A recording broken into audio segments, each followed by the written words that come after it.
আসসালামু আলাইকুম, welcome back to my channel. আশা করি আপনারা সকলেই ভালো আছেন আল্লাহর রহমতে এবং আপনাদের দোয়ায় আমি আলহামদুলিল্লাহ ভালোই আছি। আজকের রেসিপিতে থাকবে মাছের চপ বা ফিশ চপ। বন্ধুরা, এই রেসিপিটা দেখতে যতটা সুন্দর, খেতেও কিন্তু তার চাইতে 3 গুণ সুন্দর এবং তৈরি করা তো আরও সহজ। আপনাদের হাতের নাগালে যে মাছই থাকে না কেন, সেই মাছ দিয়েই আপনারা এই রেসিপিটা তৈরি করতে পারবেন। তাহলে চলুন দেখা যাক। এখানে নিয়েছি আমি মাছের যে গালের নিচের নরম অংশটা থাকে সেটা, আর দুটো নিয়েছি আপনার মাছের পিস। দিয়ে দিব কাঁচা লঙ্কা। কাঁচা লঙ্কাগুলোকে আমি ভেঙে দিব মাঝখান থেকে, যেন এর ঝালটা মাছের মধ্যে ঢোকে। তারপরে দিয়ে দিব সামান্য হলুদ গুঁড়ো, তারপরে দিয়ে দিব স্বাদ মতো লবণ, একটু দিয়ে দিব সরিষার তেল প্রায় 1 চামচ মতো, এবং দিয়ে দিব প্রায় 1.5 কাপ মতো জল, এবং জলটাকে দিয়ে ভালোভাবে ঝাঁকিয়ে নিব। আমার হাতের কাছে যে মাছ ছিল সেই মাছ দিয়েই আমি এটা তৈরি করেছি।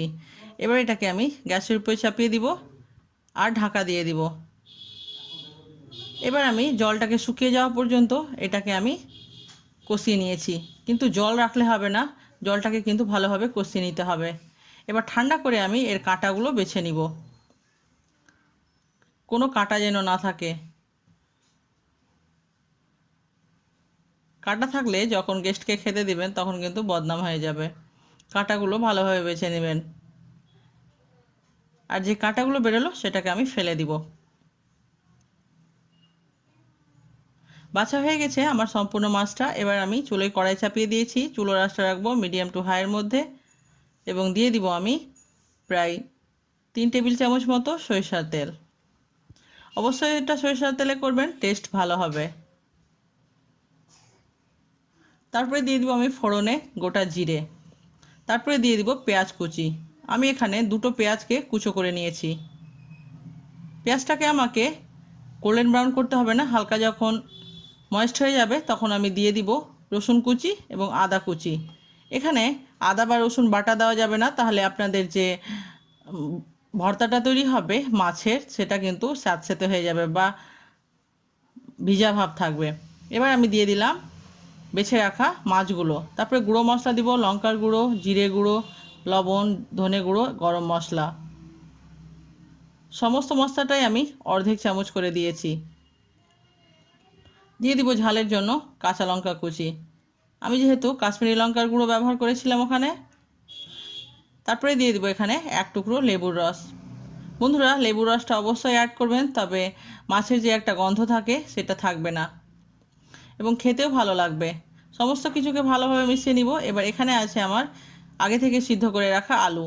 আলুগুলোকে আমি এভাবে হাতের সাহায্যে ভেঙে দিব এবং ভেঙে ওটাকে দিয়ে দিব।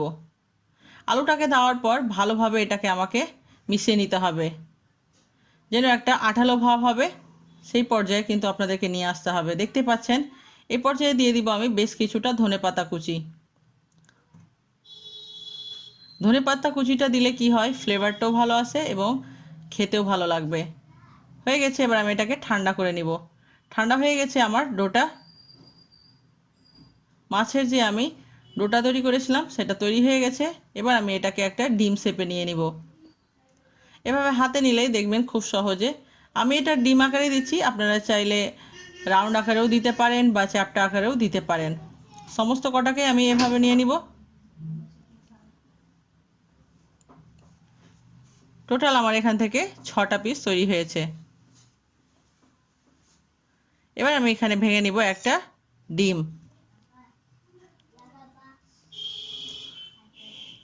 ডিমটাকে আমি ভালোভাবে ফেটিয়ে নিব। তারপরে এখানে আছে শুকনো ময়দা, ডিম এবং ব্রেড ক্রাম্বস। চাইলে আপনারা বিস্কিটের গুঁড়ো দিয়েও করতে পারেন। এবার আমি যে ডিমের আকারে শেপগুলো তৈরি করেছি ওটাকে আগে প্রথমে ময়দা দিয়ে কোটিং করে নিব। ময়দা দিয়ে কিন্তু ভালোভাবে কোটিং করতে হবে। এবার তারপরে আমি ডিমের ব্যাটারের উপরে দিয়ে দিব।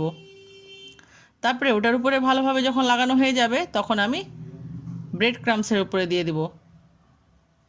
যেহেতু আমি একবারই কোটিং করব, সেই জন্য আমি ভালোভাবে ব্রেড ক্রাম্বস দিয়ে এটাকে কোটিং করে নিব। একদম হাতে নিয়ে ভালোভাবে করে নেবেন। এবং হাত দিয়ে আলতোভাবে চাপলেই দেখবেন যে এটা সুন্দরভাবে সেই মাছের পিসটার গায়ে বা মাছের চপের গায়ে লেগে যাচ্ছে। এটাকে একটু টাইম নিয়ে ধৈর্য ধরে ভালোভাবে করতে হবে, তবে দেখবেন শেপটাও সুন্দর হবে এবং কোটিংটাও ভালো হবে। আবারও আমি হাতে নেড়ে এটাকে আবারও দিয়ে দিলাম ব্রেড ক্রাম্বসের উপরে। হয়ে গেছে, কত সুন্দর তৈরি হয়ে গেছে। এভাবে আমি সম্পূর্ণটাই তৈরি করে নিয়েছি। এবার আমি চুলোয় কড়াই চাপিয়ে দিয়েছি, দিয়ে দিব পরিমাণ মতো সাদা তেল।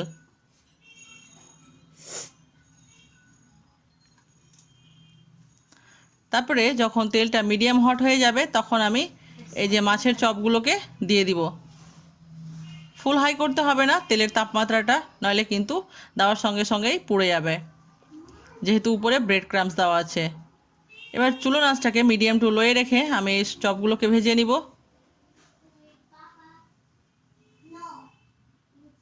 বন্ধুরা, আপনাদের যে মাছের ডোটা হবে ওটা যদি পারফেক্ট থাকে এবং কোটিংটাও ভালো হয়, তবে কিন্তু মাছের যে চপগুলো ওটা কিন্তু কোনো সময়ও তেলে দিলে ভাঙবে না, কিন্তু পারফেক্ট হতে হবে সব কিছু। তবে আমি যেভাবে বললাম সেভাবে আপনারা তৈরি করবেন, দেখবেন খুব সুন্দর হবে দেখতেও এবং খেতেও খুব ভালো হবে। আমার চপগুলো অলমোস্ট রেডি। বন্ধুরা, আপনাদেরকে আমার এই রেসিপি কেমন লাগলো অবশ্যই আমাকে কমেন্ট করে জানাবেন, আর একবার হলেও আমার এই রেসিপিটা আপনারা তৈরি করবেন, তবে বুঝতে পারবেন যে বাড়িতে তৈরি করার স্বাদটা কতটা আলাদা। আমার সঙ্গে অতক্ষণ থাকার জন্য অসংখ্য ধন্যবাদ। এটা বিকালের নাস্তায় তৈরি করবেন এবং গেস্টকে খাওয়াবেন, দেখবেন খুব মজা পাবে। দেখছেন বাইরে থেকে কতটা ক্রিস্পি তৈরি হয়েছে। ভালো খান এবং সুস্থ থাকুন। আপনাদের দোয়ায় আমাকে মনে রাখতে ভুলবেন না। আমার চ্যানেলে যদি নতুন থাকবেন তো চ্যানেলটাকে অবশ্যই সাবস্ক্রাইব করবেন, ভালো লাগলে লাইক শেয়ার করবেন। আবারও দেখা হবে নতুন কোনো একটা রেসিপির সঙ্গে। আল্লাহ হাফেজ।